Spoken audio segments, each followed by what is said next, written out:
দুই দিনেরই জিন্দেগিতে করো কিসের বড়াই রে। 2 দিন পরে যাইতে হবে মাটির ঘরেতে।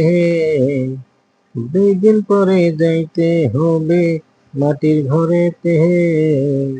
2 দিনেরই জিন্দেগিতে পরে করো কিসের রে। 2 দিন পরে যাইতে হবে মাটির ঘরেতে। এত টাকা পয়সা করি কিসের জন্যে রে। এত টাকা পয়সা করি কিসের জন্যে রে।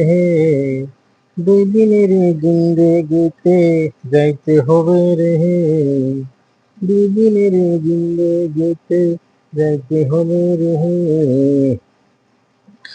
3 দিনেরই জিন্দেগিতে করো কিসের বড়াই রে। 2 দিন পরে যাইতে হবে মাটির ঘরেতে। 2 দিন পরে যাইতে হবে মাটির ঘরেতে। এত টাকা পয়সা করি কিসের জন্যে রে। এত টাকা পয়সা করি কিসের জন্যে রে। 2 দিনেরই জিন্দেগিতে যাইতে হবে রে।